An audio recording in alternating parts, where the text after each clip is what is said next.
છે એ કોના ઉપર ડિપેન્ડ છે? તો ટેન્સ ઉપર, રાઈટ? હવે એમ થશે કે ટેન્સ તો મેં આઠમામાં શીખી ગયા છે. હા, શીખી ગયા હશો, પણ આમાં ટેન્સમાં કેવું છે ખબર છે? કાંઈ પણ થોડું ઘણું પણ આપણું ડાઉટ રહી જાય ને તો એ આગળ જતા મળે. અને અત્યારે તમે બધા છો 9th એટલે તમે નેક્સ્ટ યર હશો 10th અને 10th એટલે બોર્ડનું વર્ષ. અને બોર્ડના વર્ષમાં સૌથી વધારે તમે અઘરા લાગતા હોય ટોપિક કેવા છે? તો ડાયરેક્ટ ઇનડાયરેક્ટ અને એક્ટિવ પેસિવ, જેમાં આપણા સૌથી વધારે માર્ક જાય છે અને એ આપણે ટોપિક હેરાન કરતા હોય છે. અને એ બધું શું કામ થાય ખબર છે? જ્યારે આપણા ટેન્સ ક્લિયર ન હોય. તો ટેન્સ જો આપણા ક્લિયર હોય ને તો એક્ટિવ પેસિવ ને ડાયરેક્ટ ઇનડાયરેક્ટ ઇઝીલી અને સરસ રીતે શીખી શકાય અને એમાં માર્ક પણ ન જાય અને ટફ પણ ન લાગે. તો એટલે જ મેં આજે ટેન્સ લીધા છે. સૌથી પહેલા આ 9th યર છે એ તમારા માટે થોડું હળવું કહેવાય. તો એનામાં જો આપણે ટેન્સ શીખી લઈશું ને તો આપણે 10thમાં વાંધો નહીં આવે. પછી 10thમાં છે ને શીખવાનું બેસે જો કોઈ ડાઉટ હશે તો. અત્યારે આપણે 9thની અંદર ટેન્સ પાછા એકવાર રિવિઝન કહીએ તો રિવિઝન ને ક્લિયર કરીએ તો ક્લિયર કરી લઈએ, જેથી કરીને હવે કોઈ ડાઉટ ન રહી જાય આપણો. તો ફર્સ્ટ તમને ખબર છે કે ટેન્સ કેટલા છે આપણા ટોટલ? તો કે 12 છે, બરાબર? એમાં ઇમ્પોર્ટન્ટ ટેન્સ હોય તો 9 એટલે કે 9 ટેન્સ છે. તો એમાંથી આપણો પહેલો છે કે સિમ્પલ પ્રેઝન્ટ ટેન્સ, એના પછી past tense, simple past tense, simple future tense, continue present tense, continue past tense, continue future tense, perfect present tense, perfect past tense અને પરફેક્ટ ફ્યુચર ટેન્સ. અને બાકીના ત્રણ કયા? તો કે continue perfect present tense, continue perfect past tense, continue perfect future tense. તો આમ આપણા 12 ટેન્સીસ થાય છે. પણ અત્યારે આપણે સૌથી પહેલા સ્ટાર્ટિંગમાં કરી લઈશું ધ સિમ્પલ પ્રેઝન્ટ ટેન્સ. તો જો મેં અહીંયા સિમ્પલ પ્રેઝન્ટ ટેન્સનું ટાઇટલ માન્યું છે સાદું વર્તમાન કાળ. સૌથી પહેલા આપણે લઈશું રચના. તમને બધાને ખબર છે કે મકાન બનાવવું હોય તો પહેલા સૌથી પહેલા શું જોઈએ? આપણે મેપ જોઈએ ને, નકશો જોઈએ. નકશા ઉપરથી મકાનનું બાંધકામ થાય. તો અહીંયા પણ આપણે કન્સ્ટ્રક્શન માટે આપણે પહેલે ફોર્મેટ જોઈશે. તો આપણે ફોર્મેટ અહીંયા લખી છે, એના ઉપરથી જ આપણે આખું સેન્ટેન્સનું બાંધકામ કરવાનું છે. તો પહેલા આપણે રચનામાં શું લઈએ છીએ? સબ્જેક્ટ. સબ્જેક્ટ મીન કર્તા, જેના દ્વારા ક્રિયા થતી હોય, જે ક્રિયા કરતું હોય એ પર્સન એટલે સબ્જેક્ટ, કર્તા. પછી V1 એટલે કે વર્બ.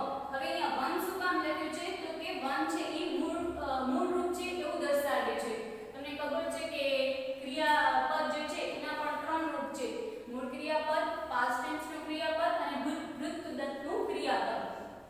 તો હવે આપણે એને શોર્ટની અંદર V1, V2 અને V3 તરીકે લઈશું. તો અહીંયા V1 મૂક્યું છે એટલે ક્રિયાપદનું મૂળ રૂપ આવશે પ્રેઝન્ટ ટેન્સની અંદર. એની સાથે s અને es લગાડશું અને પછી આવશે ઓબ્જેક્ટ. ઓબ્જેક્ટ એટલે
તો એના માટે રૂલ્સ લખ્યા છે અહીંયા ટર્ન બાય ટર્ન તમને સમજાવતી જાઉં કે ક્યાં એસ મૂકશો અને ક્યાં ઈએસ મૂકશો. ત્રીજો પુરુષ તમને બધાને ખબર છે ને કે પ્રોનાઉન હોય, પ્રોનાઉનમાં તમે શીખ્યા હશો કે કોને થર્ડ પર્સન કહેવાય. આ થર્ડ પર્સન થી ત્રીજો પુરુષ હી સી ઇટ. તો આ ત્રીજા પુરુષ એકવચનના ક્રિયાપદના અંતે double S S H C H O કે એક્સ આપેલ હોય ત્યારે તેની સાથે ઈએસ પ્રત્યય લાગશે. એટલે ક્યારે મુકાશે એસ અને ઈએસ? તો કે થર્ડ પર્સન હોય એની સાથે, હી સી ઇટ એની સાથે. પરંતુ એસ ક્યાં મુકાય અને ઈએસ ક્યાં મુકાય? તો કે શું સમજાવ્યું છે? ડબલ એસ હોય ક્રિયાપદના અંતે હો. ધારો કે જો અહીંયા મેં એક્ઝામ્પલ લખીને સમજાવ્યું છે પાસ. તો અહીંયા તમે જોવા મળે છે કે આ પાસ છે એના ક્રિયાપદના અંતે શું આપેલા છે? Double S. પછી સીએચ, પછી શું છે? ગો એટલે પહોંચે અંતે. પછી એસએચ એક્સ. હવે આવા ક્રિયાપદના અંતે આવા જ્યારે હોય ડબલ એસ છે, સીએચ છે, ઓ છે, એસએચ છે, એક્સ છે, ત્યારે એના અંતે શું લાગશે? ઈએસ લાગશે. એસ ની લાગે, ઈએસ લાગશે. પાસનું પાસિસ, ટીચનું ટીચીસ, કોનું કોસ, ડુનું ડસ, વોસનું વોસિસ અને ફિક્સનું ફિક્સિસ. એ જ રીતે ક્રિયાપદને અંતે વ્યંજન પ્લસ વાય એટલે કે આગળ વ્યંજન આવતું હોય અને એની પાછળ વાય આવતું હોય. જેમ કે આર વાય છે ટ્રેક. તો એવી રીતે હોય ત્યારે શું કરવાનું? વાય ના સ્થાને આઈએસ મૂકવું, પ્રત્યય લાગશે. હવે તમે એમ કીધું કે મેમ તમે અહીંયા ફોર્મેટમાં તો એમ કીધું છે એસ ઈએસ, તો પછી અહીંયા આઈએસ કા લખ્યું છે? તો આઈએસ નથી, ખાલી ઈએસ જ છે, પણ વાય જે છે ને એને રિમૂવ કરી નાખવાનું છે. આ બધામાં આપણે શું કરવાનું છે કે જે છે એને રહેવા દેવાનું છે, એની સાથે બીજું જોઈન્ટ કરવાનું છે. અને આની અંદર શું થશે? તો વાય રિમૂવ કરી નાખવાનું છે. એટલે વાય ને રાખવાનું નથી.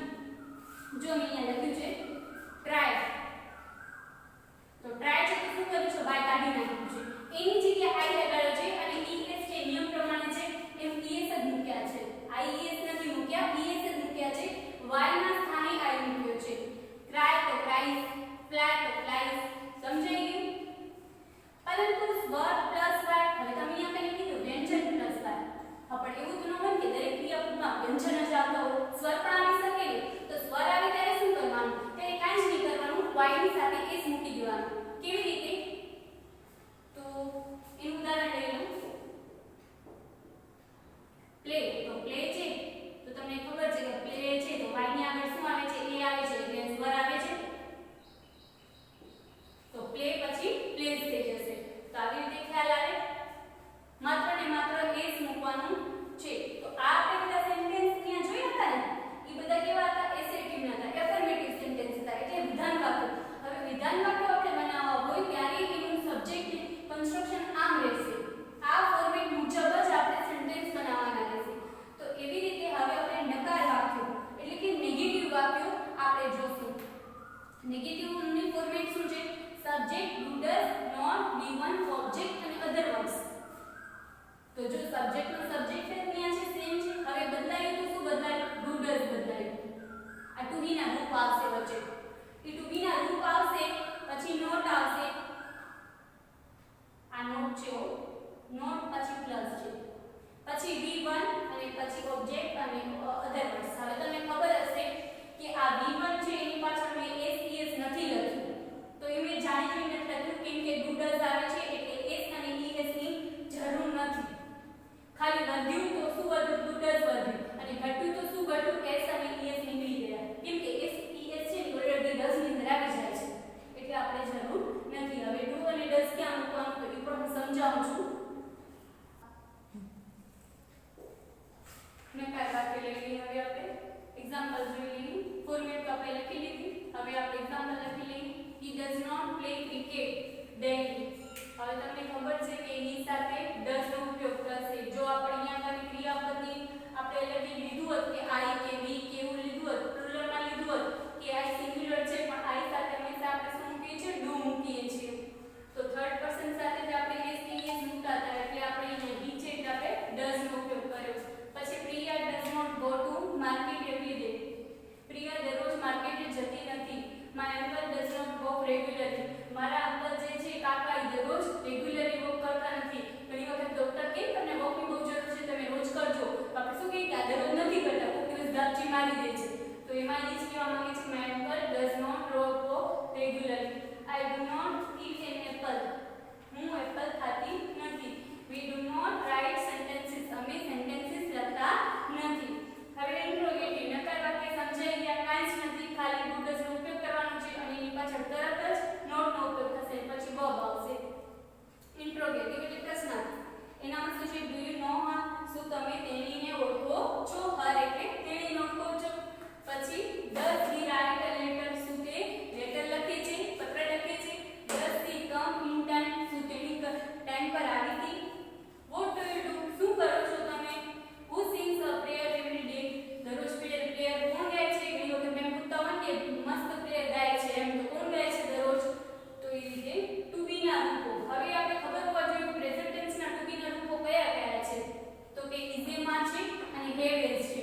જો ખાસ છે ને કોઈ પ્રોબ્લેમ થતી હોય તો અહીંયા છે. આમ સાદો વર્તમાનકાળ બહુ ઈઝી છે, બધાને ઈઝી લાગે છે, પણ પ્રોબ્લેમ ક્યાં થાય છે ત્યારે ટુ બી ના રૂપો આવે છે ત્યારે. હવે ઇઝી માં છે ને એ પણ હજી આવે છે. કઈ જગ્યાએ આવે છે તમને ખબર હશે? ચાલુ વર્તમાનકાળની અંદર.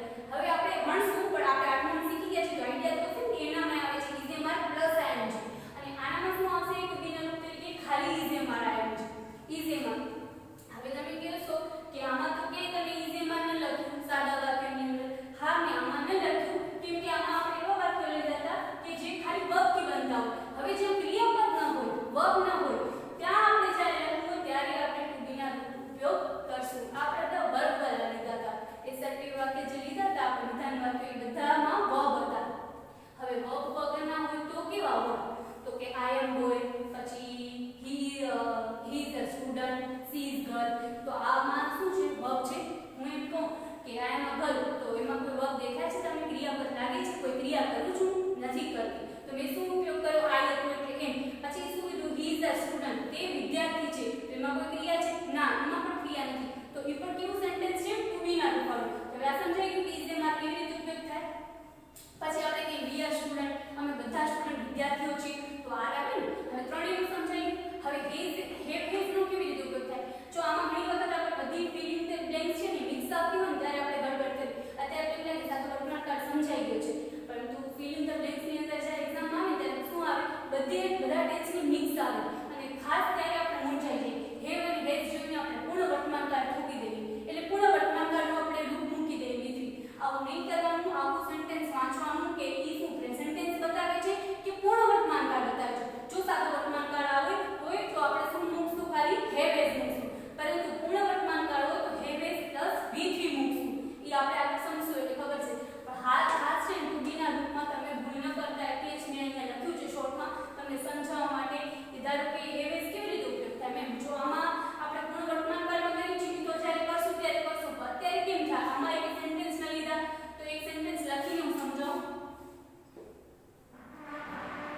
he has a cup of tea. હવે આપણે ઘણી વખત ઉતાવળની અંદર આપણે આખું સેન્ટેન્સ વાંચતા નથી હોતા કે શું લખ્યું છે, ખાલી આપણે has જોયો એટલે કરી નાખ્યો પૂર્ણ વર્તમાનકાળ. આવું નહીં કરવાનું. આપણે આખું વાક્ય જોવાનું. એ શું કહે છે કે એના હાથની અંદર ટીનો પ્યાલો છે, તે ચા પીએ છે, તો તે ચાનો પ્યાલો એના હાથમાં છે. તો અહીંયા કને પૂર્ણ વર્તમાનકાળની વાત નથી થતી, અહીંયા માત્ર ને માત્ર સાદા વર્તમાનકાળની વાત થાય છે. પછી હું એમ કહું બીજું સેન્ટેન્સ have વાળું, એટલે તમને ખબર પડે કે કેવી રીતે સાદા વર્તમાનકાળમાં have નો ઉપયોગ થાય છે. I have a pen. મારી પાસે પેન છે. જો હું લખું છું મારી પાસે પેન છે. she has a car. એની પાસે કાર છે. પછી we have notebook. અમારી પાસે નોટબુક છે. તો આ બધા have has નો ઉપયોગ સાદા વર્તમાનકાળમાં આવી રીતે થશે. હવે નીચે ક્યારે ક્યારે વપરાય? સાદો વર્તમાનકાળ તો આખું સમજાવી દીધો, પણ વપરાય ક્યારે ક્યારે? તો કે રોજિંદી ક્રિયાઓમાં. જે દરરોજ ક્રિયા થતી હોય. તમે દરરોજ સ્કૂલે આવો છો. અત્યારે કોરોના જેવી સિચ્યુએશનની અંદર આપણે ઓનલાઈન ભણી છીએ, બાકી આમ સ્કૂલે આવો છો તો દરરોજ આવો છો, તો એ રોજિંદી ક્રિયાઓ દર્શાવો. ટેવ રૂપી. ઘણાને આદત હોય મોડા આવવાની, ઘણાને મોડા ઉઠવાની આદત હોય, પછી ઘણાને જમ્યા પછી નાસ્તો કરવાની આદત હોય. તો બધી ટેવ રૂપી ક્રિયાઓ થઈ. પછી સનાતન સત્ય. તો આપણે આ સેન્ટેન્સ એક જોયું હતું કે પૃથ્વી સૂર્યની ગોળ ફરે છે, સૂર્યની આસપાસ ફરે છે, તો એ સનાતન સત્ય છે. પછી વૈજ્ઞાનિક ગણતરી નિયમ સમજાવવા કે 2 and 2 makes 4, તો આ ગાણિતિક નિયમ છે, એને સમજાવવા માટે પણ આ થાય. પછી આ તો કાર્પેટ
બધું કાંઈ ડાઉટ નહીં હોય આઈ એમ શ્યોર.